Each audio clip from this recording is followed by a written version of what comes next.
हाल हुआ। आपको बता दें, पुलिस ने 14 छात्रों को हिरासत में लिया है। छात्रों पर यूनिवर्सिटी की कैंटीन में तोड़फोड़ का आरोप लगा है। छात्र पिछले 3 दिनों से प्रदर्शन कर रहे थे, यानी कि विरोध प्रदर्शन जो है छात्रों की तरफ से किया जा रहा है। आपको बता दें, 2 पीएचडी के छात्रों के ऊपर में अनुशासनात्मक कार्रवाई की जा रही थी और उसी को लेकर के ये छात्रों की तरफ से यूनिवर्सिटी के अंदर में जो है प्रदर्शन किया जा रहा है और वहीं कैंटीन में तोड़फोड़ की खबर भी सामने आई है। ये आरोप लगा है छात्रों पर। और ज्यादा जानकारी के लिए हम सीधे रुक करेंगे अपने संवाददाता रजनीश का, जो हमारे साथ न्यूज रूम से जुड़ चुके हैं। रजनीश, पूरी जानकारी इसको लेकर के चाहेंगे। छात्र प्रदर्शन कर रहे थे, वो भी 3 दिनों से लगातार समझाने की कोशिश हुई, लेकिन अब जो आया है मामला सामने कि देखिए किस तरह से कैंटीन में भी इन्होंने यानी उग्र ये पूरा प्रदर्शन अब हो गया है।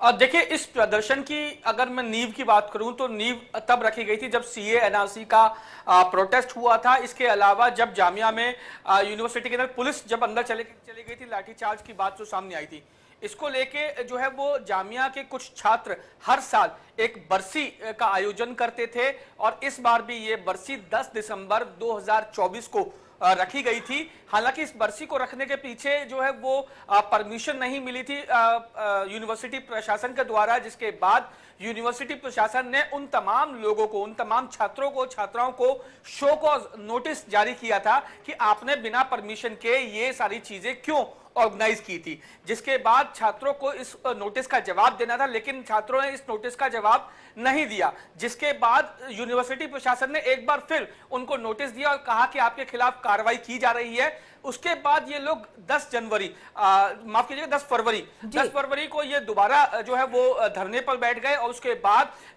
यूनिवर्सिटी प्रशासन की अगर बात की जाए तो ना सिर्फ 10 तारीख से लेकर आज तक यानी अगले पिछले 3-4 दिनों के अंदर इन लोगों ने ना सिर्फ छात्रों को क्लास अटेंड करने से रोका, बल्कि यूनिवर्सिटी की कैंटीन में तोड़फोड़ की, यूनिवर्सिटी के दीवारों पर आपत्तिजनक जो है वो नारे लिखे और यूनिवर्सिटी प्रशासन का यह भी कहना है कि इन लोगों ने, इन छात्र छात्राओं ने यूनिवर्सिटी की दीवारों पर ना सिर्फ आपत्तिजनक जो है वो स्लोगन्स और बातें लिखी थी, बल्कि यूनिवर्सिटी प्रेमाइसेस के अंदर आपत्तिजनक सामग्री भी लेके आए थे। इसके चलते बिल्कुल रजनीश, इससे अभी जो मुझे ध्यान में चीजें आ रही है कि देखिए 2 पीएचडी के छात्रों ने भी इस तरह से जो है एक प्रदर्शन किया था जिनमें अनुशासनात्मक कार्रवाई भी चल रही थी। इसी से भी जुड़ा हुआ ये पूरा मामला है और उस वक्त में विरोध प्रदर्शन के लिए जो है मनाही एक तरह से कर दी गई थी इस यूनिवर्सिटी के अंदर में।